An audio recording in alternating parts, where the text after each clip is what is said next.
Good morning Telangana. నేను సంగప్ప. పత్రికల్లో వచ్చిన ముఖ్యమైన వార్తలు చూసినట్టయితే నిన్న సాయంత్రం వరకు తీవ్ర ఎండ ఉంది.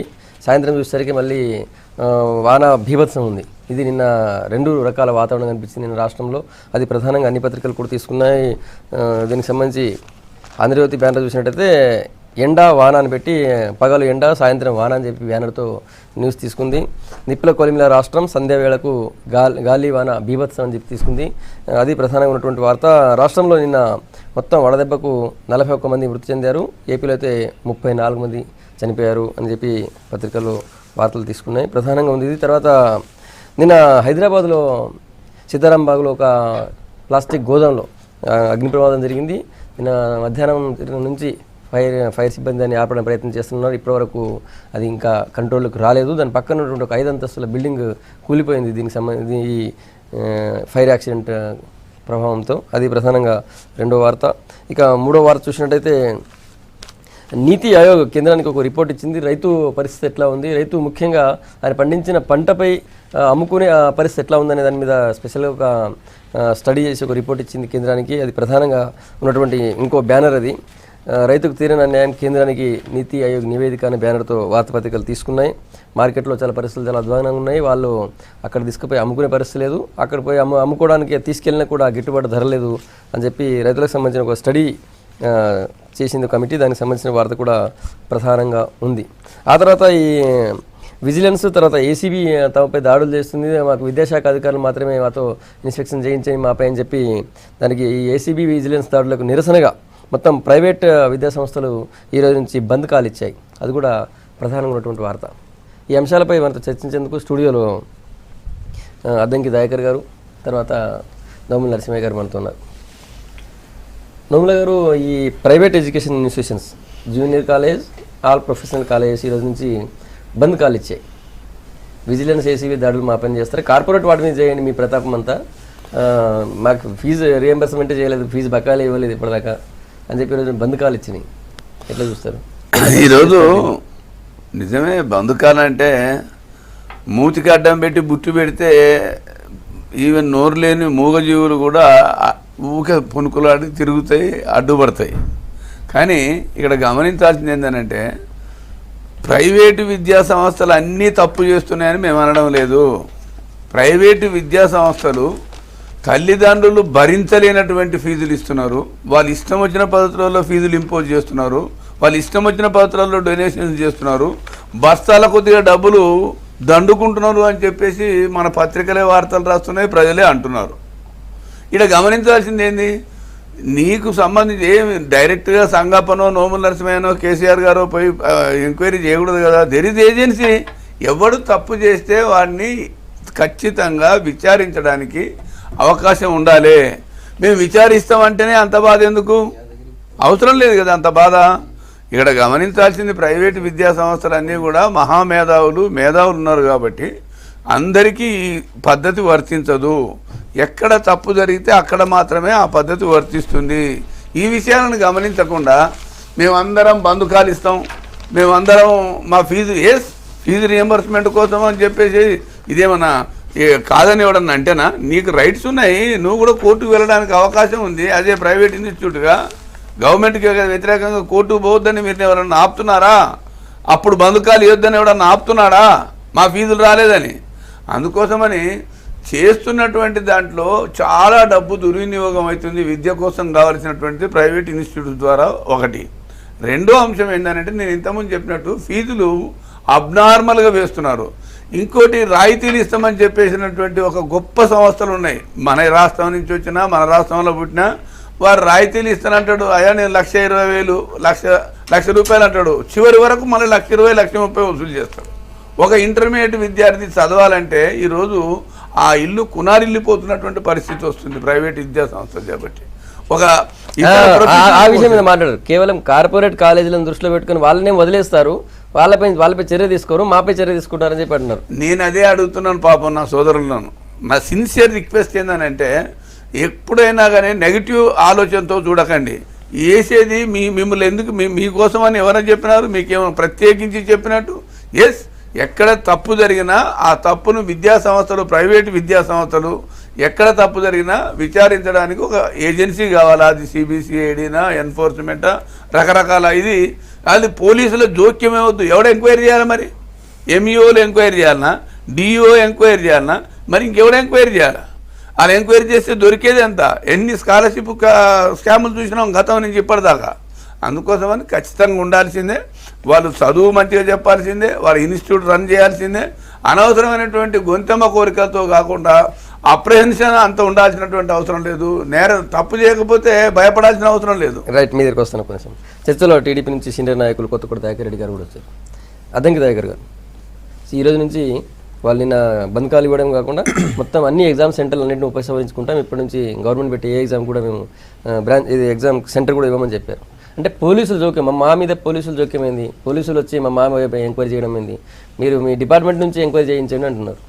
ఎంక్వైరీ చేయొచ్చు, కానీ పోలీస్ రావడం అనేది కొంచెం ప్రజల్లో ఒక నెగిటివ్ ఫీలింగ్ పోద్ది అనేది వాళ్ళ యొక్క ఉద్దేశంగా భావించవచ్చు మనం. ఎందుకంటే ఆర్గనైజేషనల్ ఇన్స్టిట్యూషనల్ ఎంక్వైరీ అనేది ఏమో బాధ్యతను పెంచే విధంగా ఉంటుంది. ఎప్పుడైతే పోలీసులు విద్యా సంస్థలు ఎంటర్ అవుతారో బయట చూసే వాళ్ళకు కూడా ఏదో అక్రమం జరిగినట్టుగానే, ఏదో తప్పుడు చేస్తే పోలీసులు వచ్చి ఎంక్వైరీ చేస్తున్నట్టుగా పోతుంది. కాబట్టి ప్రభుత్వం చేస్తున్నది కూడా ప్రజల కోసమే అనే విషయాన్ని కనుక విద్యా సంస్థలు గమనిస్తే మంచిది. తర్వాత ఇక్కడ కార్పొరేట్ సంస్థల్ని ఎందుకు మినాయిస్తున్నారు అనేది ఆలోచించాల్సిన అవసరం ఉంటుంది. అది శ్రీ చైతన్య, నారాయణ, లేకపోతే కార్పొరేట్ స్కూల్స్ కానీ కాలేజెస్ని కానీ మనం ఎందుకు అవాయిడ్ చేయాల్సిన అవసరం ఉంటుంది? చిన్న ఏదో చదువు చెప్పుకోవడానికి విద్యా సంస్థలను ఏర్పాటు చేసుకొని పొట్టకూటి కొరకు వచ్చేటోళ్ళ మీద అలాంటి పోలీస్ చర్యలు తీసుకోవడం అనేది నెగేషన్గా ఉంటుందని నా యొక్క అభిప్రాయం. వాటిని బంద్ చేసుకుంటే మంచిదే. పోలీస్ ఎంక్వైరీ అనేది negative form of the investigation అని నేను అనుకుంటున్నా. ఇన్స్టిట్యూషనల్ డిఈఓ లెవెల్లోనో, లేకపోతే మీ స్థాయి ఎవరైతే ఆఫీసర్లు ఉంటారో కమిషన్ లెవెల్లో చేయించండి, లేకపోతే కమిటీ వేయండి ఎంక్వైరీ కొరకు. అది పాజిటివ్ యాటిట్యూడ్గా ఉంటుందని నా రైట్. చర్చలో శ్రీధర్ రెడ్డి గారు కూడా ఉన్నారు బీజేపీ నుంచి. దయాకర్ రెడ్డి గారు, మీరు ఇలా చూస్తారు, ఈ ప్రైవేట్ కాలేజ్ అసోసియేషన్ ఇచ్చినటువంటి బంద్ కాల్ని, తర్వాత కార్పొరేట్ని వదిలేసి కేవలం ప్రైవేట్ ఇన్స్టిట్యూషన్స్ మీద పడ్డారండి. అంటే వాళ్ళు కార్పొరేట్ ప్రైవేట్ రెండు వేరని చెప్తున్నారు. ఇక్కడ కార్పొరేట్ ఏంటి, ప్రైవేట్ ఏంటి? అదే మరి వాళ్ళే చెప్తున్నారు ఆ విషయం. అదేంటి అంటే చిన్న కాలేజెస్ అవి. ఇప్పుడు జూనియర్ కాలేజీలో నారాయణకు అదే ఒక కాలేజీ మీద 10 కాలేజీలు 10 బ్రాంచ్లు నడిపిస్తున్న విషయం కూడా మన గతంలో చాలా కార్పొరేట్ కంపెనీ లాగా మొత్తం ఫీజుల విషయంలో కానీ దాంట్లో కొంత పెద్ద డిఫరెన్స్ ఏమి ఉండదు అనుకుంటున్నాను దానికి దీనికి. ఖచ్చితంగా ఉంటుంది. ఒక జూనియర్ కాలేజీలో 10,000 నేను చెప్పబోయేది మొత్తం వినరు మీరు. కిండర్ గార్డెన్ నర్సరీ నుంచి మీకు 10th వరకు 9th వరకు తీసుకునే దాంట్లో పెద్ద డిఫరెన్స్ ఉండకపోవచ్చు. దాన్ని ఎక్కడ యాడ్ చేస్తారంటే మనకు హాస్టల్ దాని ప్రొవిజన్ పెట్టిన కాడ అడ్జస్ట్మెంట్ చేసుకుంటారు. అట్లా అది లేని కాడ కొంత ఫీజు ఎక్కువ తీసుకోవడం, ఇది కొంత జరుగుతున్న మాట వాస్తవం. డెఫినెట్గా ప్రభుత్వం నియంత్రించాల్సిందే. కానీ నియంత్రించడానికి పోలీస్ ఎంక్వైరీ అక్కర్లా. పర్మిషన్స్ ఇచ్చేది పోలీస్ కాదు కదా. ఆ కాలేజీలకు కానీ ఆ స్కూల్స్కి కానీ పర్మిషన్ ఇచ్చేది ఎవరు? ఆ డిపార్ట్మెంట్ ఇస్తుంది. ఆ డిపార్ట్మెంట్లో మరి చేతులు తడుపుకొని తీసుకొచ్చినారా, అవినీతి పరంగా వాళ్ళకి ఇచ్చినారా పర్మిషను? వాళ్ళు ఎందుకు శాఖాపరంగా టైట్ చేయాలంటే ఈజీగా చేయొచ్చు. స్టాఫ్ లేదా, లేకపోతే ఉన్న స్టాఫ్ను వాడుకోవడం లేదా, లేక వాళ్ళకు ఉన్న లావాదేవీలతో వాళ్ళు ముట్టుకోవడం లేదా? పెద్ద దాంట్లో మరి పోలీసుని పంపించచ్చు కదా. ఒక ఎమ్మెల్యే చేసిన దాంట్లో కూడా పోలీసుని పంపించండి, మినిస్టర్ చేసిన దాంట్లో కూడా పంపించండి, అడుగుతారు వాళ్ళు రేపు పొద్దున. కాబట్టి పోలీస్ కంటే కూడా డిపార్ట్మెంట్ను టైటన్ చేయండి. డిపార్ట్మెంట్లో నిజాయితీ పరులైనటువంటి వాళ్ళని ఉంచండి. ఇవాళ విద్యాశాఖ మంత్రిగా ఉన్నటువంటి ఆయన కొంత నిజాయితీ పడని నేను స్పష్టంగా భావిస్తాను. గతంలో ఆయనతో మాకున్నటువంటి పూర్వానుభవంతో కానీ ఆయన ఎక్స్పీరియన్స్ కానీ, కడియం శ్రీహరి గారు ఉన్నారు ఇలా విద్యాశాఖ మంత్రిగా, కొంతవరకు మిగతా వాళ్ళతో పోల్చుకుంటే అన్నింటిలో కరప్షన్లో కానీ ఇతరత కానీ ఆయన ఎడ్యుకేషన్లో కానీ కొంచెం విధానంలో కానీ ఒక వ్యూ ఉన్న వ్యక్తి. పూర్తి స్వేచ్ఛని ఇవ్వండి. విద్యాశాఖ మంత్రి లేదనుకుంటున్నారు ఇప్పుడు? డెఫినెట్గా లేదు, ఉంటే ఇటు జరగదు. పూర్తి స్వేచ్ఛని ఇచ్చేసి ఒక టైం బౌండ్ ప్రోగ్రామ్ పెట్టేసి ఇవన్నీ కూడా కంట్రోల్ చేయండి. ఇది ఎప్పటి నుంచో పాతుకుపోయినటువంటి సంగతి. ఇంకోటి కూడా మనం ఆలోచన చేయాలి. మన అవసరానికి ఇదే సంస్థల నుంచి అన్నిటి నుంచి కూడా డబ్బులు వసూలు చేయలేము. మనం మర్చిపోయినాము. మనం అప్పుడే మర్చిపోతే ఎట్లా? అందుకని డెఫినెట్గా వాళ్ళందరూ ఉంటారు. లేకుంటే ఇప్పుడు ఇంకోటి అనుకోవాల్సి వస్తుంది. ఈ కార్పొరేట్ సంస్థలను ఇంకా పైకి తీసుకురావడానికి ఈ చిన్న వాటి మీద యాక్షన్స్ తీసుకుంటున్నారనే అనుమానం రాక మానదు. కాబట్టి కార్పొరేట్ సంస్థలతో మొదలుకొని ఇక్కడ దాకా మొత్తం ప్రచారణ చేయాల్సిందే. ఫీజులను నియంత్రించాల్సిందే. రీజనబుల్ కూర్చోబెట్టండి అక్రాస్ ద టేబుల్. ఏంటి వాళ్ళకుండే ఇబ్బంది, వాళ్ళకుండే ఖర్చు ఏంటి, వాళ్ళు చెప్పే ఎడ్యుకేషన్కు మనకు డిఫరెంట్ ఏంటి, దాని మీద కొంత వెసులుబాటు కల్పించి ఒక విధానం అన్న ప్రభుత్వం చేయాలి. కానీ ఎక్కడ పడితే అక్కడ 2 లక్షలు 3 లక్షలు ఫీజు నర్సరీలో జాయిన్ చేయాలంటే 1.5 lakh 2 lakh తీసుకునే పరిస్థితి వస్తే ఇంకెట్లా ఉంటుంది చెప్పండి. ఈరోజు జూనియర్ కాలేజీలో ఫస్ట్ ఇయర్ కి 3 లక్షలు మినిమం 3 లక్షలు జూనియర్ కాలేజీ ఎక్కడ పోతారండి మీరు? నర్సరీలోనే కొన్ని స్కూల్ పేరు చెప్తే ఇక్కడ బాగుండకపోవచ్చు, 75 నుంచి 2-2.5 లక్షల దాకా ఉంది అన్నప్పుడు ఏంటి అర్థం? మీరు ఇంకా ఇంటర్మీడియట్కు 10th పోతున్నారండి, మొదలు ఇక్కడనే ఉంది. ఎందుకు వచ్చింది ఈ విధానం? ఈ విధానాన్ని మరి ఇవన్నీ కూడా KG to PG ఉచిత విద్య మోడర్నైజేషన్ చేసేసి స్ట్రీమ్ లైన్ చేసేసి ఇవన్నీ కూడా కంట్రోల్ చేస్తామని కదా అన్నది. అవన్నీ అలా చేయకపోవడానికి కారణం ఇవన్నీ ఆయన వస్తాయి. మీరు డెఫినెట్గా పోలీస్ కంటే కూడా డిపార్ట్మెంటల్ని టైట్ చేయండి, నిజాయితీ పరులైన వాడిని వేసి పూర్తి స్వేచ్ఛ ఇవ్వండి, ఇచ్చి చూడండి డెఫినెట్ కంట్రోల్ అవుద్ది. పోలీస్ ఇంటర్ఫీర్ అయిన తర్వాత విద్యా సంస్థల్లో భయం అయితే ఏర్పడుతుంది కదా, భయం అయితే ఏర్పడుతుంది. విద్యార్థులకు భయం కాదు కావాల్సింది, ఇన్స్టిట్యూషన్ మీద కూడా గౌరవం పోతుంది. ఇన్స్టిట్యూషన్ లోపలికి వచ్చిన తర్వాత భయం కాదు కావాల్సింది, భక్తి గౌరవం కావాలి. రైట్. ఇన్స్టిట్యూషన్ బయట భయం ఉండాల్సిందే కాదనం, కానీ ఒక ఇన్స్టిట్యూషన్ లోపలికి వెళ్ళిన తర్వాత ఆ ఇన్స్టిట్యూషన్ పట్ల కానీ అక్కడ దేనికైతే అక్కడ జాయిన్ అయిన విద్యకు దాని పట్ల భక్తి భావన లేకుంటే భయంతో పని చేసుకోవాలి తప్ప అందరూ ఇన్ఫార్మ్ ఏదో క్రిమినల్ కేసు లాగా పెట్టుకుంటూ పోతే కాదు. అది ఒక నిమిషం మీరు ఉండండి.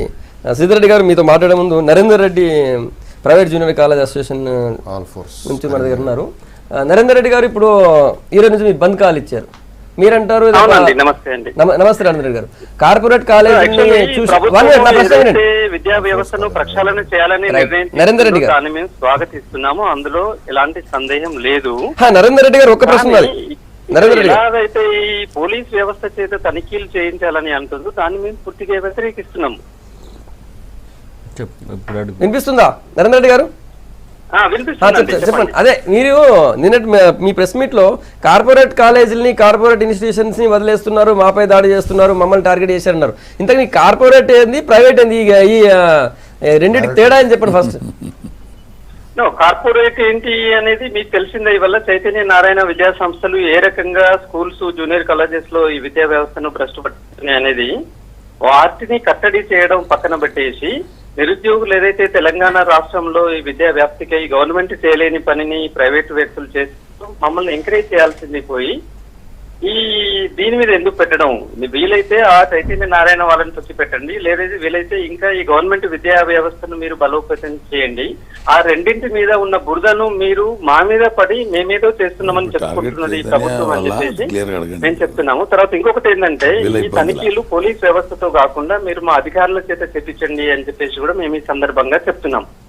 రైట్. మీరు లైన్ లో ఉండండి, నేను మళ్ళీ వస్తాను మీ దగ్గరికి. శ్రీధర్ రెడ్డి గారు మీరు లైన్ లో ఉండండి. తెలంగాణ ఉద్యమంలో కావచ్చు, లేకపోతే ఆ తర్వాత కూడా మాట్లాడినప్పుడు మొత్తం 2 కాలేజీల పరిస్థితి ఎట్లా ఉంది, రాష్ట్రం దోచుకుంటున్నారు అన్నాము. కానీ ఆ తర్వాత కూడా ఆ కాలేజీలో ఫీజులు తగ్గించలే, ఇంకా 1 లక్ష రూపాయలు పెంచాయి. ఇప్పటికి ఈసారికి మనం తెలంగాణ కంటే ముందు ఇప్పుడు చూసినట్టయితే 1 లక్ష రూపాయల నుంచి 2 లక్షల రూపాయలు ఫీజు పెరిగింది ఆ 2 కాలేజీలు. కానీ ఎందుకు కంట్రోల్ కాలేదు? మళ్ళీ చిన్న ప్రైవేట్ జూనియర్ కాలేజీలు అవన్నీ ఎందుకు ఇబ్బంది పడుతున్నాయి? ఇంకా మీరు విద్యా వ్యవస్థనే మాట్లాడుతున్నారు కదా, తెలంగాణ వచ్చిన తర్వాత బాగుపడ్డ తెలంగాణ సంస్థలు ఏదో ఏ రంగంలోనే ఒకసారి చెప్పరా? నాట్ ఓన్లీ ఎడ్యుకేషనల్ ఇన్స్టిట్యూషన్స్ ఎవ్వి కూడా మారలే, అట్లనే ఉన్నాయి. వాళ్ళ ఆధిపత్యం ఎక్కడైతే ఉందో అది అట్లనే నడుస్తూ ఉంది. ఈ ఉపాధ్యాయ ఎమ్మెల్సీలు కావచ్చు, ఇంకో ఎమ్మెల్సీలు కావచ్చు, ఎవరైతే ఆ రంగానికి సంబంధించిన వాళ్ళలో కనీసం వీళ్ళని రిప్రజెంట్ చేసేది పోయి ముఖ్యమంత్రి గారికి బాగా అవుతుందో చాలా బిజీ ఉన్నారు. ఒకటి ఏంటంటే ప్రభుత్వానికి వాళ్ళ వ్యవస్థ మీద నమ్మకం లేక ఈ పని చేస్తున్నట్టు కనబడుతుంది. పోలీసు వాళ్ళు పోయి మన కాలేజీలల్లో స్కూళ్ళల్లో తనిఖీలు చేయడం అనేది అంటే పూర్తిగా విద్యా వ్యవస్థలో ఉన్నటువంటి డిఈఓలు ఎంఈఓలు ఇన్స్పెక్టర్లు మొత్తం అందరూ కూడా వాళ్ళతో కుంభక్కైపోయినారు. వీళ్ళని పంపిస్తే నిజాలు బయటికి రావని ఉద్దేశం ప్రభుత్వానికి ఉందా? లేదంటే ఒకటి దారుణంగా జరిగింది. మీరు అన్నట్టు అవమానం చేస్తున్నారు. ఖచ్చితంగా ఇప్పుడు ఏ కాలేజ్ అయినా కానీ లేకపోతే పని చేయండి, ఆ పాఠశాల విద్యాశాఖ కమిషనర్ గానో లేదా డిఈఓలనో పోలీస్ ఆఫీసర్లను పెట్టేసేయండి. లైక్ మనం ఇప్పుడు గురుకుల విద్యా వ్యవస్థలో ఆర్ఎస్ ప్రవీణ్ కుమార్ గారు ఐపీఎస్ని పెడితే చాలా బ్రహ్మాండంగా సర్వీస్ అవుతుందని చెప్పి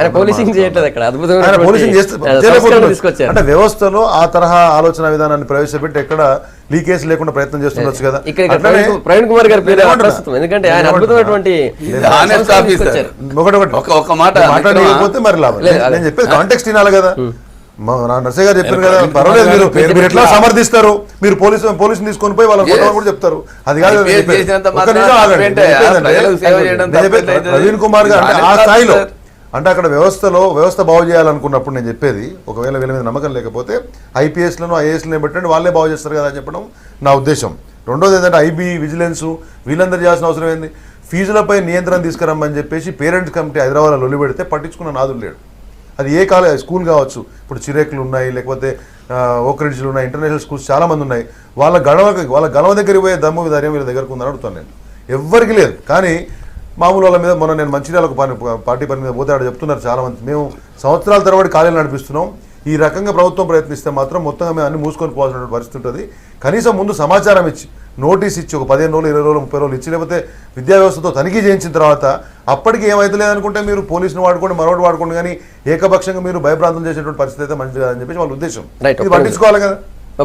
అంటే ఏంటంటే సరే సంగపన మనం మాట్లాడేది ప్రజలంతా వింటున్నారు, ఆలోచన పరులంతా చూస్తున్నారు. సరే విద్యా వ్యవస్థల ప్రైవేటు విద్యా వ్యవస్థ మీద ఏ కోశాన మంత్రికి కానీ మన ముఖ్యమంత్రి గారికి కానీ ఏ రకమైనటువంటి వ్యతిరేకత లేదు. ఇక్కడ గమనించాల్సింది ఒకటే, ఫర్ ఎగ్జాంపుల్ CMRFకు సంబంధించి ఒక 70 లక్షలు తప్పు జరిగితే ఎవరు ఎంక్వైరీ చేసినారు? CBCID ఎంక్వైరీ చేసింది. ఎక్కడ చేసింది? అది ముఖ్యమంత్రి గారి ఆఫీసుకు సంబంధించి చేసింది. నేను ఇక్కడ మనం గమనించాల్సింది ఏంటంటే, ఇక్కడ మన ఏదో పోలీసు డ్రెస్ చేసుకొని పోతున్నట్టు, మిలిటరీ తుపాకులు పట్టుకొని విద్యా సంస్థలు పోతున్నారు. ఎస్, అదొక ఆర్గానిక్ ఏజెన్సీ. ఇప్పుడు ఇది ఒక ఆర్గన్. మనం చేస్తున్న ప్రతి పనిని వాస్తవాలు ఉన్నాయా లేవా అని చెప్పడం కోసం లా అండ్ ఆర్డర్ చూసేవాళ్ళు వేరే ఉంటారు, ఇన్వెస్టిగేషన్ చేసేవాళ్ళు వేరే ఉంటారు, సైంటిఫిక్గా ఆలోచించి వాస్తవాలు తీయాల్సిన వాళ్ళు ఉంటారు. నేను ఒక ఎగ్జాంపుల్ చెప్తాను మీకు. మేము దాదాపుగా 2000 తెలుగుదేశం కాలంలోనే స్కాలర్షిప్ స్కామ్ జరిగింది నల్గొండలో, మొత్తం రాష్ట్రంలో జరిగింది. స్కాలర్షిప్ స్కామ్ కోసం పోతే అసెంబ్లీ కమిటీకి ఆవగిందంత దొరకలేదు. పోలీస్ ఎంక్వైరీ పెట్టినాక అసలు విషయాలు బయటకు వచ్చినాయి. అందుకోసం నేను ఏమంటున్నానంటే, ఇవాళ ఇన్స్టిట్యూట్స్ అన్నింటినీ తప్పు పడతలేమో దయచేసి అర్థం చేసుకోండి. సోదరుడు నరేందర్ రెడ్డి గారు కానీ ఇతర ప్రైవేట్ విద్యా సంస్థల వాళ్ళు కానీ ఆలోచించాల్సింది ఏంటంటే, విద్యా వైద్యం చాలా కాస్ట్లీ అయింది, దుర్వినియోగం కాకుండా ఉండాల్సిన అవసరం ఉంది. ఈరోజు మీరు ఈ స్వరాష్ట్రం రావడం కోసం ప్రైవేటు విద్యా సంస్థలు, ప్రైవేటు అధ్యాపకులు అందరికందరూ పనిచేసినారు. వచ్చిన మన రాష్ట్రంలో మన సేవలు మనకు దక్కడం కోసం మన ప్రయత్నం సాఫ్ట్ కారణంతో ఉంటే తప్పే ఉంది. ఇవాళ ఉద్యోగులకు అదే చెప్తున్నాం. ఇవాళ తెలంగాణ వచ్చింది, గట్టిగా పనిచేస్తేనే తెలంగాణ డెవలప్ అవుతుంది. ఏదో మరి మనం పేరుకు తెచ్చినాము ఫ్రెండ్లీ గవర్నమెంట్ అంటే కాదని చెప్తున్నాము. నరేందర్ రెడ్డి మాట్లాడినా ఎవరు మాట్లాడినా, ఇప్పుడు శ్రీ చైతన్య హైదరాబాద్లో ఒక 200 జూనియర్ కాలేజీలు ఉన్నాయి, నారాయణకు ఒక 200, 300 కాలేజీలు ఉన్నాయి. వీళ్ళే అసలు ఎస్టాబ్లిష్డ్ క్రైమ్స్ చేసేది. 1,50,000 నుంచి 2,50,000 రెసిడెన్షియల్ ఉంటే లేకుంటే 3 లక్షలకు వచ్చిందా? నేను ఏమంటున్నంటే, క్రైమ్ నేచర్ ఉంటే ప్రిమా ఫేసీలో వాడు ఏంటంటే గిల్టీగా ఫీల్ అవుతాడు. ఫస్ట్ నేను నా ఆర్గనైజేషన్ మిస్టేక్ చేయలేను. ఇప్పుడు వాళ్ళు ఎవరు, మనమేమో హైదరాబాద్ గురించి ఆలోచిస్తున్నాం. రూరల్గా ఇన్స్టిట్యూషనల్స్ పెట్టుకున్న వాళ్ళంతా కూడా మూమెంట్ కాలంలో సీరియస్గా మూమెంట్తో అటాచ్ అయి ఉన్నోళ్ళే. వాళ్ళ బాధ ఏంటంటే, అసలు దొంగల్ని మనం ఎవడైతే టార్గెట్ ఇక్కడ కార్పొరేట్ కల్చర్ మీకే చెప్పేది ఏంటంటే, ఈరోజు కార్పొరేట్ వ్యవస్థతో ఉన్న శ్రీ చైతన్యనో నారాయణనో మనం ఒమిట్ చేస్తున్నాము, లేదు వాళ్ళను సైడ్ చేస్తున్నాము, వాళ్ళ ఆరోపణ లేదు వాళ్ళ భావన అది ఒకవేళ సరి అయిందే అయితే ప్రభుత్వం 100% రెక్టిఫై చేసుకుంటది. దీనికి ఆంధ్ర వాళ్ళ తెలంగాణ వాళ్ళ ఆంధ్ర తెలంగాణ కాదు, ఎకడమిక్ గా ఇంటర్నేషనల్ స్కూల్స్ కూడా ఉన్నాయి. నేను అంటున్నది ఏంటంటే, ఫీజు రియంబర్స్మెంట్లు ఇస్తలేరు, వాళ్ళకు స్కాలర్షిప్స్ ఇస్తలేరు. మరొక వైపు నీ నిఘా ఉంది, నువ్వు వాళ్ళను ఓ క్రైమ్ చేసిన వాళ్ళగా, ఎకనామిక్ క్రైమ్ చేసిన వాళ్ళగా ట్రీట్ చేస్తే అది గిల్టీగా ఉంది. మిగతా వాడు అసలు దోపిడీ చేసుకుంటూ వదిలేసి చిన్న చిన్న ఇన్స్టిట్యూషన్స్ బతుకుదేరు ఎక్కడ శ్రీ చైతన్య నారాయణ పోయినట్టయితే నేను చూడలే. నేను నిన్న మొన్న మీరు చేస్తున్న ఎంక్వైరీస్. ఇంకోటి, ఈ ఎన్ఫోర్స్మెంట్ లెక్క టాస్క్ ఫోర్స్ లెక్క ఉండే ఒక ఆఫీసర్స్తో ఉండేది కనుక పెట్టగలిగితే ఇన్ఫర్మేటిక్గా ఉంటుంది. ఒకవేళ ఒక స్కూల్, ఒక విద్యా సంస్థ ఎకనామిక్ క్రైమ్ చేసింది అనుకుందాం, వాళ్ళని పిలిపించుకొని మాట్లాడుకోవాలి. కానీ మనం ఇన్స్టిట్యూషన్స్ అన్నిటి మీద ఈ పోలీసింగ్ ఎంక్వైరీ పెడితే ఇబ్బంది. గతంలో మనకి ఇన్ని ప్రైవేట్ స్కూల్స్, కాలేజెస్, కార్పొరేట్స్ రాకమొదలు ప్రభుత్వపరమైనటువంటి పాఠశాలల మీద కూడా నిఘా కోసం ఒక టాస్క్ ఫోర్స్ ఉండేది. రిమెంబర్ చేసుకుంటాం, నేను చూసిన ఒక 20 ఏళ్ళ కింద, 20-25 ఏళ్ళ కింద మాట చెప్తా ఉన్నా. ఏ ప్రభుత్వాలు వచ్చినా కానీ దాన్ని మరి వీకెండ్ చేసినా, వాళ్ళకి పని లేకుండా చేసినా ఏం అర్థం కాలేదు. కానీ ఆ టాస్క్ ఫోర్స్ ఒకటి క్రియేట్ చేసి తద్వారా మీరు టోటల్ ఎంక్వైరీ చేయించుకోండి, ఇబ్బంది ఏం లేదు. ఇటువంటివి జరుగుతున్నప్పుడు ఒక టాస్క్ ఫోర్స్ చేయండి, విద్యావంతులతోనే నిజాయితీపరులైన ఆఫీసర్లతోనే వేసి దాన్ని ఎంక్వైరీ చేసి అక్కడ ఉన్నటువంటి సాధక బాధకాలు ఏందో చూసుకోవడానికి ప్రయత్నం చేయండి, ఇబ్బంది లేదు. కానీ డైరెక్ట్గా పోలీస్ డిపార్ట్మెంట్నే పెట్టిపోవడం అనే దాని మీద కొంత ఇబ్బందికరమైన వాతావరణం ఉంటుందని చెప్తున్నాం. ఓకే, ఇఫ్ యూఆర్ రెక్టిఫైడ్, లేదు మేము చేసేదే పోలీస్తో అనుకుంటున్నారా, చేయండి. ఇలా మేము చూస్తున్నాం కదా, గ్రామాల్లో పార్టీలో మారాలంటే కూడా డిఎస్పీలు పిలిచి మాట్లాడుతున్నారు, కలెక్టర్ కూడా పిలిచి మాట్లాడినది కూడా ప్రూఫ్లు ఉన్నాయి. అవునా? అటువంటివి కూడా ఉన్నాయి. పోలీసుల ఉత్సాహం కావచ్చు, ఉత్సాహం కావచ్చు, కావచ్చు, తెలంగాణ ఉద్యమంలో పాల్గొన్నటువంటి ఇది ఉండొచ్చు, అడిగిండొచ్చు. అంటే మీరు మంచి మన తెలంగాణలో విద్యావంతులు కానీ ఈ స్కూల్స్ అన్నీ కానీ అందరూ ప్రయత్నం చేసిన వాళ్ళే, ఈ కార్పొరేట్స్ ఏమీ ప్రయత్నం చేసిన వాళ్ళు కాదు తెలంగాణ కోసం. సో వాళ్ళు మంచి విద్య చెప్తుంటే వాళ్ళని ఏదో యాక్షన్ తీసుకోమని కాదు, వాళ్ళని కూడా ఎంక్వైరీ చేయండి, కాదనేది లేదు. బట్ ఈ చిన్న చిన్న సంస్థల మీద మనము వదిలేయమని ఇప్పుడు అన్న అనుకుంటాడు, వదిలేయమంటారా అంటారు. ఎవరు వదిలేయమన్నా విద్యా వ్యవస్థలో కానీ వైద్య రంగంలో కానీ మీరు చెప్తా ఉన్నారు. డెఫినెట్ గా ప్రక్షాళన అవసరమే, ఆ దిశగా పోతామని ఇవన్నీ అనార్గనైజ్డ్ ఉన్నాయి కాబట్టి మీరు PG2 KG అన్నారు కదా, అది గాంధీ పలుకుంటే ఇవన్నీ సగం సెట్ అయ్యేటివి. సరే ఏ కారణాల వల్ల కాబట్టి వాళ్ళందరూ చెప్పేది ఏంటంటే ఈ పోలీస్ డిపార్ట్మెంట్ కాకుండా డిపార్ట్మెంట్లే అనకండి, డిపార్ట్మెంట్ కాకుండా you made A task force, special task force. ఇప్పుడు ఇరిగేషన్ ప్రాజెక్టుల మీద టాస్క్ ఫోర్స్ పెడతా ఉన్నారు, ప్రధాని మీద దీని మీద కూడా ఉండేది గతంలో, మాకు జ్ఞాపకం ఉంది. ఈవెన్ వచ్చి రైడ్స్ చేసినా కానీ పోలీస్ ఎప్పుడు వచ్చేది కాదు మా చిన్నప్పుడు, ఖచ్చితంగా టాస్క్ ఫోర్స్ సపరేట్ వచ్చేవాళ్ళు, చాలా స్ట్రిక్ట్గా ఉండేవాళ్ళు. అటువంటి ఆఫీసర్లు, నిజాయితీ గల ఆఫీసర్లు, రూల్స్ రెగ్యులేషన్స్ ప్రభుత్వ ఆర్గనైజ్ చేస్తారు చేపియండి. నరేందర్ రెడ్డి గారు, ఇప్పుడు మీ టార్గెట్ శ్రీ చైతన్య నారాయణ లేక మీకు నిజంగానే మొత్తం ప్రభుత్వం నుంచి మీకు ఇబ్బందులు ఉన్నాయి అనేది ఒకటి, రెండోది లక్షల ఫీజులు వాళ్ళు ఒక్కలే కాదు చాలా ప్రైవేట్ కాలేజీలు తీసుకుంటున్నాయి, మీరందరూ తీసుకోవట్లేదు లక్షల ఫీజులు, దాన్ని నియంత్రిస్తే తప్పేముంది? నర్సరీ స్కూల్స్ అన్ని ఫీజులను ఇంజనీరింగ్ కాలేజ్ కి ఎలా అయితే ఫీజు ఫిక్సేషన్ జరిగిందో అట్లాగే ప్రతి స్కూల్ కి ప్రతి జూనియర్ కాలేజీలో ఫీజు పెట్టాలని మేమే అడుగుతున్నాం. మీరు ఒక సరైన ఫీజు పెట్టిన తర్వాత మేము దాన్ని ఫాలో అవుతాం. మీరు సరైన ఫీజు ఫిక్స్ చేయకుండా మమ్మల్ని మీరు దొంగలు దోచుకుంటున్నారు, ఇదేం భాషనండి? నాకు అర్థం కాదు. అసలు దేశంలో ఉన్న సమాజం మన విద్యా వ్యవస్థను ఏమనుకుంటున్నది ఒకసారి ఆలోచిస్తున్నామా మనం? మన రాష్ట్రంలో ఉన్న విద్యా వ్యవస్థలు వాళ్ళందరూ దొంగలు తర్వాత దోచుకునే వాళ్ళన్న సంగీతాన్ని మనం పక్క రాష్ట్రాలకి మొత్తం దేశవ్యాప్తంగా చేసిందా అసలు విలువెక్కడ ఉంటుందండి? ఇవాళ మన రాష్ట్రం బంగారు తెలంగాణ దిశగా వెళ్ళాలనుకున్నప్పుడు వైద్య, విద్య, వ్యవసాయం 3 చాలా ఇంపార్టెంట్. అలాంటిది మరి ఇక్కడ విద్యా వ్యవస్థ అంతా కూడా ఇలా ఉంది అని మనం ప్రపంచం ఈ ముఖ్యమంత్రి గారే స్వయంగా మా వ్యవస్థ బాగాలేదు అంటే ఇక్కడున్న మరి విద్యార్థులందరూ పక్క రాష్ట్రాలకు చదువుకోవడానికి వెళ్తారనండి? నరేందర్ రెడ్డి గారు విద్యా తెలంగాణ నేను నరేందర్ రెడ్డి గారు సరే మీరు మాట్లాడుతుందంటే కొంత సాఫ్ట్ కార్నర్ కూడా ఉంది, కొంత మీకున్నటువంటి డౌట్స్ ఎక్స్ప్రెస్ చేస్తున్నారు.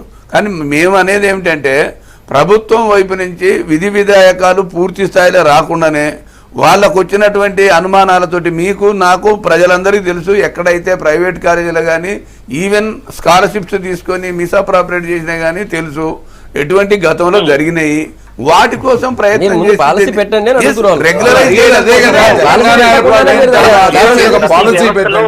ఫీజులు ఎంత ఉండాలి జరుగుతుంది. అది అట్లా ఎవరు వెళ్ళడం కాదు కదా, మనము మొత్తం ఎమ్మటే గుర్తు తిరిగి కొబ్బరికాయ కొట్టంగానే మోక్షం రాలేదు అనుకుంటే మోక్షం వస్తుందో రాదో వాని మనసుకు తెలుస్తుంది. అందుకోసం నేను అనేది ఏమిటంటే మీరు దయచేసి మీరు అర్థం చేసుకోండి, ఇప్పటికిప్పుడు మీకు వచ్చినటువంటి ప్రమాదం లేదు. మీరు రిప్రజెంట్ చేయండి ప్రభుత్వాన్ని, వాస్తవాలు చెప్పండి. మీరు ఏమంటున్నారు, పోలీసులు మీ దగ్గరికి రావడం లేదు, వాస్తవాలు తెలుసుకొని ఏం జరుగుతుందో మన విద్యా వ్యవస్థను సెటరేట్ చేయడం కోసం అవసరమా కాదా మీరు సూచన. ఇంత విద్యా సంస్థలకు సంబంధించి మాట్లాడాం. ఇప్పుడు కేంద్ర ప్రభుత్వం వేసినటువంటి కమిటీ రైతులకు మార్కెట్లో పరిస్థితి ఎట్లా ఉంది, పంట తీసుకెళ్లిన తర్వాత గిట్టుబాటు ధర ఏ స్థాయిలో అంతుంది, ఆ మార్కెట్ తీసుకుపోయే పరిస్థితులు ఉన్నాయి, మార్కెట్ పరిస్థితి ఎట్లా ఉంది అనే దాని మీద ఒక రిపోర్ట్ ఇచ్చింది. పూర్తిగా దారుణమైన పరిస్థితి, రైతులు మార్కెట్ పోవాలంటే భయపడుతున్నారు అక్కడ ఉన్న పరిస్థితులని, తర్వాత ధర అందకపోవడంతో దళారులకు కావాలని వాళ్ళు తప్పని పరిస్థితులు అమ్ముకోవాల్సిన పరిస్థితి వస్తుందని చెప్పి రిపోర్ట్ ఇచ్చింది. ఇది యాక్చువల్లీ 2010-11 అప్పటి పరిస్థితిని చూసి స్టడీ చేసినప్పటికీ ఇప్పుడు తాజాగా వచ్చిన రిపోర్ట్ కాబట్టి డిస్కషన్కి వచ్చింది. దయాకర్ గారు, మార్కెట్లలో ఉన్నటువంటి పరిస్థితి కేంద్ర రాష్ట్ర ప్రభుత్వాలు ఇద్దరు నిందించింది ఆ కమిటీ. అయితే ఇప్పుడు వాస్తవానికి రైతు అధ్యయనం కొరకు నీతి ఆయోగ్ ఈ ప్రయత్నం చేయడాన్ని అయితే మనం స్వాగతించాల్సిందే. ఎందుకంటే తను ఏం చేయాలనో తెలుస్తలేదు నీతి ఆయోగ్కు. ఇప్పుడు రాష్ట్రాలకు కేంద్రానికి మధ్యన సమన్వయకర్తగా ఉండాలనుకోవడం ఒక పాజిటివ్ అంశమే. తర్వాత రాష్ట్రాలకు రాష్ట్రంలో ఉన్న సమస్యల మీద ఒక రిపోర్ట్ ఇవ్వడం, దీన్ని కేంద్రానికి పంపించడం. తర్వాత దాంతోపాటు ఇప్పుడు అంటే మన తెలంగాణ విషయానికి వచ్చినప్పుడు మాకు ఇంతవరకు నివేదిక ఇవ్వలేదని దత్తాత్రేయ గారు చెప్తున్నారు. అయితే ఈ నివేదిక కేంద్రానికి రాష్ట్ర ప్రభుత్వం ఇవ్వాల్సింది ఇయ్యలేదా, లేకపోతే నీతి ఆయోగ్ ఇచ్చింది అందలేదా, లేకపోతే ఆ కమ్యూనికేషన్ అనేది మనకి ఇక్కడ క్లారిటీ లేకున్నప్పటికి కూడా ఆ అంశాల వారీగా వాళ్ళు జరిపిన ఏదైతే ఎంక్వైరీ ఉందో ఈ తరహా ఒక సెటప్ మాత్రం మొత్తం అన్ని రాష్ట్రాలకు కావాల్సిన అవసరం ఉంది. అన్ని రాష్ట్రాల్లో రైతు అనేది వెన్నెముక అంటూనే మనం ఒక నిర్మాణాత్మకమైన విధానం లేకపోవడం వల్ల రైతు కొలాప్స్ అవుతున్న పరిస్థితిని నీతి ఆయోగ్ అంటే అది ఫినాన్స్కు సంబంధించి ప్లానింగ్ కమిషన్ పేరు మీద సబ్స్టిట్యూట్గా వచ్చినప్పటికి కూడా ఈ అన్ని రకాల అంశాల మీద ఇప్పుడు ఇక్కడికి వచ్చిన తర్వాత ఎంక్వైరీ అన్ని మంత్రిత్వ శాఖలతో అది అనుసంధానం చేసుకోవడం జరిగింది. ఎకనామికల్ ఇష్యూస్లో మీకు ఎలాంటి రిక్వైర్మెంట్స్ కావాలి అనే దాంట్లో వ్యవసాయాన్ని చాలా ఇక్కడ కునారిల్లుతున్న వ్యవస్థగా చూసిండ్రు కాబట్టి ఇలాంటి రిపోర్ట్స్ తయారు చేయడం అనేది ఒక స్వాగతించాల్సిన అవసరంగానే చూడాలి. అయితే కొంత నా ఉద్దేశం ఏంటంటే ఇది వ్యవసాయం రాష్ట్ర ప్రభుత్వ పరిధిలోది అయినప్పటికీ కూడా మొత్తంగా దేశవ్యాప్తంగా వ్యవసాయం కానీ వ్యవసాయ కూలీలు కానీ పతనమవుతున్న క్రమంలో దేశవ్యాప్తంగా ఒక సమగ్ర చట్టాన్ని కానీ లేకపోతే సమగ్రమైన ఒక విధానాన్ని వ్యవసాయ విధానాన్ని మనం ప్రకటించుకోగలిగితే ఒక కేంద్రానికి రాష్ట్రానికి ఒక అనుసంధానకర్తగా నీతి ఆయోగ్ వ్యవసాయం విషయంలో ఒక కాన్సన్ట్రేటెడ్ ఒక డెవలప్మెంట్ కొరకు కనుక ఈ 10 years మనం చేయగలిగితే రైతును ఆదుకున్న వాళ్ళమంటే మనల్ని మనం ఆదుకున్నాం అనేది. దయాకర్ రెడ్డి గారు డెఫినెట్గా ఇప్పుడు నేనైతే పేపర్ చూడలేదు. నీతి ఆయోగ్ కేంద్రానికి రిపోర్ట్ అంటే ముఖ్యంగా ఈ మార్కెట్తో పాటు భూమి కౌలు హక్కు చట్టానికి సంబంధించి కూడా మార్పులు చేయాలని చెప్పింది. కానీ స్పెషల్గా మార్కెట్ గురించి రాసింది. మార్కెట్లో రైతు ఎంత ఇబ్బంది పడుతుంది, పంట తీసుకుపోయిన తర్వాత ఆఫ్టర్ క్రాప్ ఎట్లా ఉంది అనేది రిపోర్ట్ ఇచ్చింది. ఇవన్నీ కూడా మనం మాట్లాడడానికే బాగుంటున్నాయి తప్ప గతంలో నుంచి చూస్తున్నాం. జయతి ఘోష్ కమిషన్ కాడ నుంచి మొత్తం రిపోర్ట్స్ ఉన్నాయి. కానీ ఎక్కడ మనం ఆచరింపజేయడంలో ఇబ్బందులు ఎదుర్కొంటున్నాం. ఏ లాబింగ్ చేస్తూ ఉందో మనకు తెలియదు. మనకు ఒక సింపుల్ ఉదాహరణ తీసుకోండి, ప్యాడీ తీసుకోండి. మనం అమ్మడానికి పోతే 1400-1300 కంటే క్వింటాల్ ఎక్కువ పోదు. దాని ఒక క్వింటాల్ వల్ల తయారయ్యేది 66 కిలోల కంటే ఎక్కువ, 64 నుండి 66 కిలోలు అవుతాయి. అవి 2000కి మించకూడదు. కానీ మార్కెట్లో మీకు 4000కు దాటిపోతుంది. దాన్ని నియంత్రించలేకపోతున్నాం. అక్కడ దెబ్బతింటున్నారు. దాని మీద దెబ్బ కొట్టాల్సిన అవసరం ఉంది. ఈ దళారీ వ్యవస్థ ఏదైతే ఉందో దాని మీద దెబ్బ కొట్టాలి. ఈవెన్ మార్కెట్కి పోయినాం అనుకోండి, ఇలా మార్కెట్కి పోకుండానే ఎందుకు పోతుందంటే వ్యాపారస్తులు ఇంటికి వచ్చి ఇంటి దగ్గరనే ఎత్తుకొని వెళ్ళిపోతున్నాడు పంట మీద. వాడికి పంట సేవ్ చేసుకోవడానికి కానీ ఆపి దాపెట్టుకొని తర్వాత అమ్ముకోవడానికి కానీ వీల్లేని పరిస్థితి గోదామ్స్. ఇంకొక పాయింట్ యాడ్ చేస్తాం మీకు. గుజరాత్లో అయితే అది గుజరాత్ గురించి ప్రత్యేకంగా ప్రస్తావించారు కాబట్టి చెప్తున్నాను. గుజరాత్లో ఒకవేళ గిట్టుబాటు ధర లేకపోతే అక్కడ ఉన్నటువంటి స్టేట్ గవర్నమెంట్ కొద్దిగా బోనస్గా ఇచ్చి పంట కొనుగోలు చేస్తుంది కాబట్టి దళారులు అమ్ముకోవట్లేదు, వాళ్ళు మార్కెట్ దాకా తీసుకొస్తున్నారని చెప్పి అనేది. అదే మనకి ఇక్కడ గోడౌన్స్ లేకపోవడం అనేది ఒక కారణం చెప్పారు. తెలంగాణ గవర్నమెంట్ కోల్డ్ స్టోరేజ్ గతంలో నుంచి కూడా లేవనేది ఉమ్మడి రాష్ట్రంలో. సరే ఇప్పుడు గోడౌన్స్ కానీ ప్రిపరేషన్స్ ప్రతి చోట కూడా స్టార్ట్ అయినాయి. అవన్నీ మనకు దీనికి వచ్చేసరికి డెఫినెట్గా ఇంకో 2 years అయినా పడతాయి. ఈ మధ్య కాలంలో బోనస్ అనేది ఇప్పుడు కాదు, గతంలో కూడా ఇచ్చినారు. ప్రభుత్వం బోనస్ అనేది గతంలో కూడా వచ్చింది. రేటు గిట్టుబాటు ధర లేనప్పుడు ఎంఆర్పీ కంటే కూడా బోనస్, ఎంఆర్పీ రానప్పుడు. ఇప్పుడు ఎంఆర్పీ కంటే మార్కెట్ రేట్ ఎక్కువ ఉంటుంది, 10 రూపాయలు 20 రూపాయలు. ఇలా ఎంఆర్పీని చూస్తూ ఉన్నావు కానీ అదే మార్కెట్కి పోయి బియ్యం అయితే ఎంత వస్తూ ఉంది, ప్యాడీ కానీ గ్రౌండ్నట్ కానీ ఇవన్నీ పోస్ట్ ప్యాడీ మీద సూచనలు. అందుకని పోస్ట్ ప్యాడీ మీద కానీ దేని మీదైనా కానీ ఒక ఎంఆర్పీ వచ్చిన దానికంటే మొదలే వాళ్ళ గోడౌన్ ఫెసిలిటీ కల్పించేసి వాళ్ళకి కావాల్సిన ఇంట్రెస్ట్ లేకుండా ఇచ్చి మీరు అవి అమ్మేటప్పుడు మీరు కలెక్ట్ చేసుకుంటే మార్కెట్ యార్డ్లో బాగుంటుంది. కానీ ఒక పెద్ద ప్రాసెస్ కావాలి. అది కాకపోతే రైతు బాగుపడతాడని మనం నేను మీకు చెప్పదాను. మీకు ఒక ఉదాహరణ చెప్తాను. నాకు ఈరోజు ఇన్స్పెక్షన్ ఉంది. నేను ప్యాడీ సీడ్ గతంలో 35 ఏళ్ళ నుంచి కూడా ఏపీ సీడ్స్ గ్రోవర్. ఇప్పుడు తెలంగాణ సీడ్ డెవలప్మెంట్ కార్పొరేషన్ అయింది గత 2 సంవత్సరాల నుంచి కూడా. నేను వాళ్ళు ఇచ్చిన సీడ్ తప్ప ఇంకో సీడ్ ఇప్పటిదాకా ఈ 35 ఏళ్ళు వాడలా నేను. నిన్న వచ్చి కూర్చొని బెరుకులు ఉన్నాయంటాడు. మరి నీవు ఇచ్చిన సీడే కదమ్మా, నేను ఎక్కడికి వెళ్ళి తెచ్చినా? నా దగ్గర ఈ 2 క్రాపులు తప్ప ప్యాటర్న్ మార్చను. ఖరీఫ్లో ఒక క్రాప్ వేస్తాను, రబీలో ఒకటి వేస్తాను. ఒకవేళ ఏదైనా ఖరీఫ్లో రాలితే మీకు రబీలో రావాలి, కానీ అది కాకుండా వేరేది ఎట్లా వచ్చిందంటే అవన్నీ మాకు తెలియదు సార్ అంటాడు. ఇప్పటికి 4 సార్లు నేను ఆ బెరుకులని ఏర్పియాలని ఈ రోజు కూడా ఏరుతా ఉన్నారు. ఆఖరి కోపం వచ్చేసి బయట లేకుండా అంటే ఆఫీసర్స్ అందరూ ఇలా వస్తారు. నేను అనేది ఏమిటి, ఆ వివక్షత ఉంది రైతు పట్ల, అధికారుల్లో ఉంది, మార్కెట్లో ఉంది, వ్యాపారస్తుల్లో. గ్యాప్ ని ఫిల్అప్ చేస్తేనే ఏమన్నా. సిద్ధిరెడ్డి గారు అంటే నీతి ఆయోగ్ అనే వ్యవస్థనే ప్రశ్నించిన వాళ్ళందరికీ కూడా ఇవాళ కనువిప్పి కావాల్సిన అవసరం ఉంది. దేనికి ఈ వ్యవస్థ పనికొస్తుంది అనేక రకాలుగా. ఇంతకుముందు దయాకర్ గారు చెప్పినట్టు రాష్ట్రానికి తర్వాత జాతీయ ప్రభుత్వానికి అనుసంధానంగా ఉండే విధంగా అనేక వ్యవస్థల మీద ఇవాళ అధ్యయనం జరుగుతుంది. రెండవది మార్కెట్కి సంబంధించి ఇప్పటికే కేంద్ర ప్రభుత్వం ఈ గిట్టుబాటు ధర రావట్లేదు, దళారులు మోసం చేస్తున్నారు కాబట్టి నామ్ అంటే నేషనల్ అగ్రికల్చరల్ మార్కెట్ అంటే జాతీయ వ్యవసాయ మార్కెటింగ్ విధానాన్ని తీసుకొచ్చారు. దాంట్లో 245 మార్కెట్లు ఇప్పటికే అనుసంధానం చేశారు. తెలంగాణలో ఆల్మోస్ట్ మ్యాక్సిమం ఉన్నాయి ఆ మార్కెట్లలో, అంటే పసుపుకు, తర్వాత పత్తికి, మొక్కజొన్నకు, వరంగల్ అని ఈ రకంగా. కాబట్టి ఈ విధానాలను మనం ఈ కేంద్ర ప్రభుత్వం ప్రకటించిన ఈ విధానాలని క్షేత్రస్థాయిలో అమలు చేయాల్సిన అవసరం మాత్రం ఉంది. దయాకర్ రెడ్డి గారు చెప్పినట్టు అనేకమైనటువంటి గతంలో కూడా పాలసీలు వచ్చాయి ఎట్లా, కానీ మీరు దళారులు అనే విషయం ఎక్కడ వస్తుందంటే ఇప్పుడు వారే చెప్పారు, వాళ్ళ పంట పొలాల నుంచి ఎత్తుకొని పోతారంటే బ్యాక్ అండ్ వ్యవస్థ మనం చూడాలి కదా. ఎందుకంటే రైతుకు అప్పులు ఇచ్చేవాడు ఎవడు లేడు, అప్పిచ్చేవాడు ఎవడు, ఫర్టిలైజర్ షాప్ వాడు, పెస్టిసైడ్ షాప్ వాడు, లేకపోతే ఇత్తనాలు ఆయన, ఇంకో ఆయన వీళ్ళందరూ ఏం చేస్తారంటే ఆ డబ్బులు వాళ్ళకి తీరాలంటే అక్కడ వాళ్ళకి గిట్టుబాటు ధర కోసం ఆగే పరిస్థితి లేదు. ఇమీడియట్గా పంట పొలం నుంచే దాన్ని తీసుకుపోయేటువంటి పరిస్థితి. కాబట్టి గిట్టుబాటు ధర ఒకవేళ ఎవరైనా ధైర్యం చేసి మార్కెట్ దానికి వచ్చినా అక్కడ ఉన్నటువంటి దళారుల వ్యవస్థ, మార్కెటింగ్ శాఖ పెద్దగా దళారుల వ్యవస్థ ఉందంటే మా తేమ పేరుతో మరింత విషయంలో కూడా గుజరాత్ గురించి మీరు చెప్పారు. అక్కడ మనం పత్తి విషయంలో, కొనుగోలు విషయంలో అనేక సార్లు వాదోపవాదాలు జరిగాయి, మనం ఇక్కడ చర్చలలో చేశాం.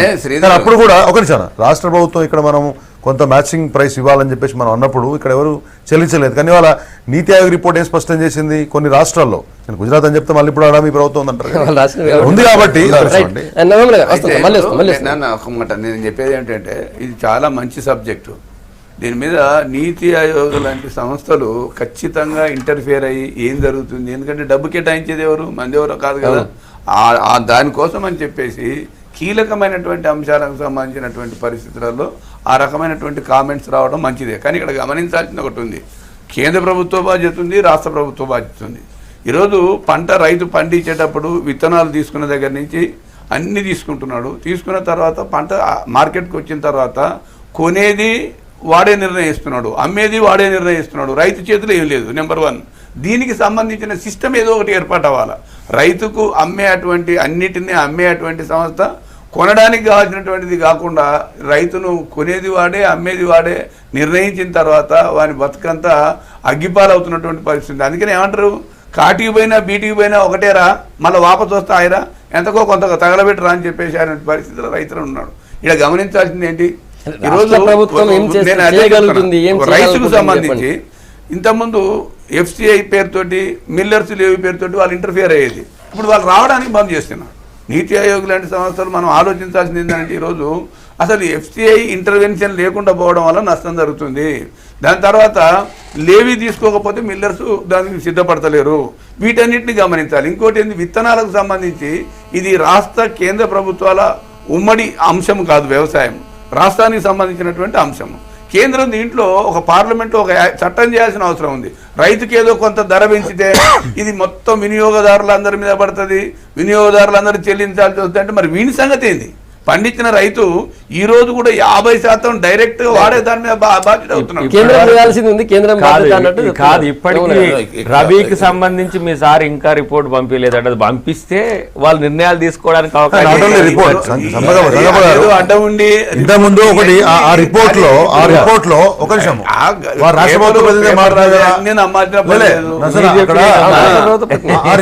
ఆ రిపోర్ట్ లో కొన్ని ప్రభుత్వాలు గిట్టుబాటు ధర దొరకని సందర్భంలో మ్యాచింగ్ ప్రైస్ ఇస్తున్నారని చెప్పేసి మాడుతున్నారు. ఆ విషయంలో ఒకటి మనం అది మాట్లాడట్లేదు, మనం అది ప్రొయాక్టివ్గా ఏం చేయట్లేదు. ఒకటి, ఇప్పుడు జాతీయ వ్యవసాయ మార్కెట్ విధానం వచ్చింది, దాన్ని ఇంప్లిమెంట్ ఇంకా చేయగలిగితే ఇక్కడ ఉన్నటువంటి ప్రోడక్ట్ కి మీకు ఇండియాలో ఎక్కడ ప్రైస్ వస్తే అక్కడ మనం కొనుక్కునేటువంటి పరిస్థితి, ఆ మార్కెట్ చేసుకునే పరిస్థితి ఉన్నప్పుడు దాన్ని కేంద్ర ప్రభుత్వం చేసింది కదా, దాన్ని మనం ఇంప్లిమెంట్ చేయాల్సిన అవసరం మాత్రం ఉంది. మొన్న హైదరాబాద్, మన తెలంగాణలో కూడా హరీష్ రావు గారు పెద్ద ఎత్తున దాన్ని లాంచ్ చేసి మన రాష్ట్రానికి ఎక్కువ ఇచ్చారనే విషయాన్ని కూడా చెప్పారు.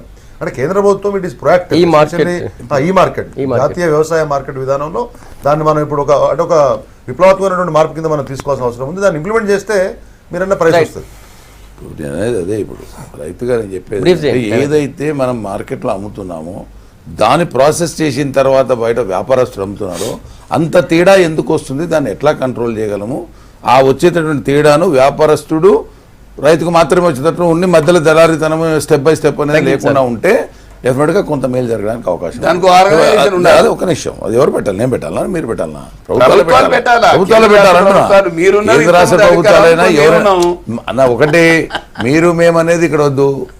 ఎవరున్నా కానీ గతంలో జరుగుతుంది అదే జరగాలని కోరుకుంటున్నాం. మీరిద్దరు కలిసి. కేంద్రం, రాష్ట్రం ఇద్దరు కలిసి. రెండోది వెనుమామలో ఒక సపరేట్గా ఉంది, పసుపుకో దగ్గర ఉంది. కానీ మార్కెట్కి వచ్చే టైంకి వాళ్ళు కనపడరు, అదృష్టంగా ఉంటారు.